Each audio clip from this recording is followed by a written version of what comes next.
So we're here with John Arch and Jim Matheos talking about the Arch Matheos album, and we're talking each track. So we're on song 4, On the Fence. On the Fence. So this one's kind of to me, it's a little bit, probably maybe the most different track on the record for me, just because it's kind of that mid-level length, and it's got some interesting kind of almost, I don't know, the guitar part is very interesting. I mean, you know, obviously you're in OSI and Fate's Warning, and this had a bit of an OSI feel to some of the guitar parts, just the way it was played.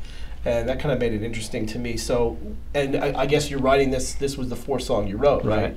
So is there something, okay, I've written 2 really long songs, I gotta keep within parameters here? No, there was a bit of that in this one. This is at the point, I think, where we started deciding we were going to do a full-length record. So now, at this point, I knew that I had kind of a plan to follow. So I looked at the first 3 songs and asked myself what was missing from the whole picture, and wanted a nice long acoustic intro, which this song hopefully has. And I think it should be mid-tempo because there was some real heavy stuff and some faster stuff before that. So it was really just listening to what had come before and what I thought would make a nice progression from that, really.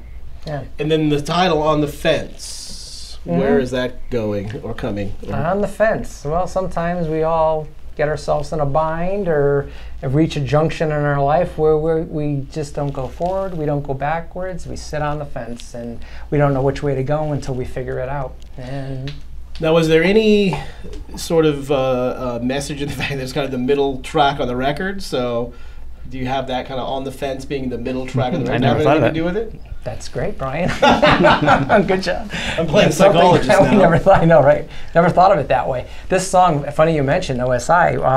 All along, Jim has been working on the OSI too, and had mentioned to me, if there's something that you don't like, I can understand, and you know, he could always use it or embellish it with Kevin OSI.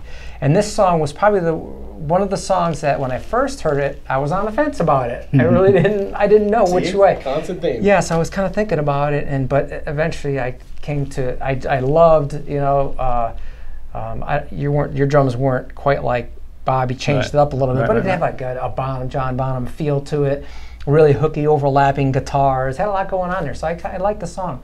And then as we got into writing it, the middle section broke off, which is cool because it's got that really heavy groove at the beginning, and it breaks off again, and it goes into a completely different direction, which I thought was beautiful. I love singing that song. I love the middle, and then it makes a full circle again, tells its story, and back to the very picking guitar at the end, the intro. Yeah, I noticed that. I guess that it's kind of interesting because a lot of Jim's stuff, he has those kind of recurring themes within the song, and it does kind of come back around, which makes it a complete ending. And I guess with you lyrically, it's kind of the same thing. You kind of wrap it up a little bit at the end, right? It has to, or it's not complete for me. I just feel like I'm leaving. Just has to make sense too.